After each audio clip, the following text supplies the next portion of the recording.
Hello, everybody, and welcome to the LFC Transfer Room YouTube page. My name is Stephen, and on this week's edition of In Case You Missed It, we have loads of news to get through, so make sure you stick around by the end of the video. If you haven't done so already, just a bit of a call to action.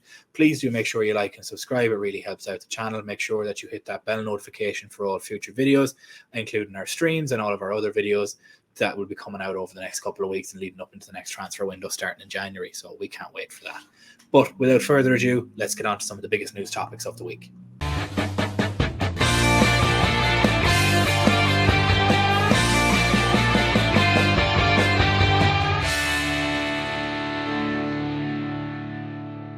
It was revealed last week that Mo Salah was placed 11th in his Ballon d'Or rankings. For a player who's had a bit of a bad season the previous season, or as some would call it, a bad season, is what some other people would have considered it. It's not all that bad to be considered the 11th best footballer in the world in that award. Albeit some of our opinions on that award, it's still nice for Mo Salah's play to be recognised last season. Does anybody think that he can win it now before he retires, or maybe before he moves to Saudi Arabia next summer? I don't think he's on pace currently this year to win it, but stranger things have happened, and I do believe that he has the skill to be able to win it. I think he should have won one already, to be perfectly honest. If you're enjoying this video, don't forget to throw a like on the video. Make sure that you like, subscribe, bell notification turned on to never miss an LFC Transfer Room video. We go live at 7:30 every day. We do watch-alongs and we do post-match reactions. So make sure that you never miss out on one of our videos. Now back to the video. Liverpool are through to the quarter-finals of the Carabao Cup following their 2-1 victory over Bournemouth last week at the Vitality Stadium, following a great game winner by Darwin Núñez off his pass from Trent. If ever there was a goal that would have defined Darwin Núñez as a player, missing his first touch, then taking on the defender and putting it into the top bins from the corner of the box, it just defines how Darwin is as a player. It was absolutely fantastic to watch, and now we've moved on to play West Ham United in the quarter-finals at home. Thankfully, we don't have to travel all the way down to London for that game, and we can sit and rest at home for that game. Very much looking forward to that. Unfortunately, our run of luck ran foul at the weekend with the game against Luton Town, with us going 1-0 down following a counter-attack by Luton, only to be saved in quite a storybook fashion by Luis Diaz, who came on as a substitute very late in the second half. Again, just storybook. It was fantastic to see him come on, him lift his top and have "Free my dad" and "Free my father" on his shirt. It was beautiful to look at, and it was very wholesome to see every player around him gather around him, and really showed the heart and the chemistry that this team has. That is really like a family, and it's really, really nice to see. Still not a result that we could have wanted, though. Darwin missed a sitter. Mo Salah missed a sitter. Darwin could have had a hat-trick in the first half, but unfortunately just the goals weren't coming for us, I'm afraid. But look, we move on.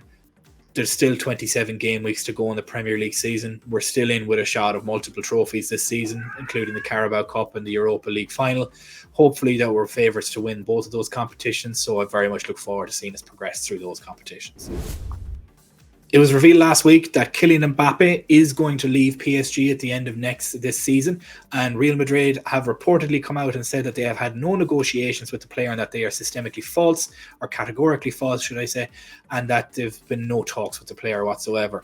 But there have been consistent contact between Liverpool and Mbappe's representatives, meaning that Liverpool could, by chance, if Mo Salah was to leave next year, be in the race to sign Kylian Mbappe on a free transfer, which would be absolutely bonkers, considering we will be competing with the likes of Real Madrid. But on the proxy, if Real Madrid sign him, they may have to let some people go just to stick within their own financial fair play rules, which means there could be some people on the market next summer that we could very easily be interested in as well. It is a domino effect that will occur, but in any case of it, it's a very interesting story and one to keep a watch on for the weeks coming yet, as Kylian Mbappe would really be the most like-for-like replacement of Mo Salah that could be able to come into this squad.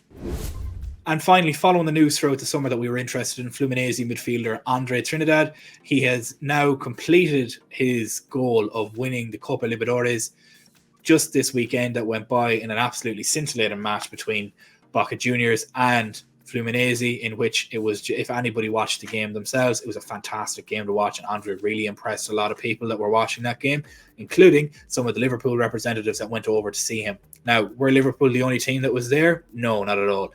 There was also Fulham were reportedly at that game, along with Arsenal representatives as well, and just recently it's been released that Spurs are also interested in signing the Brazilian.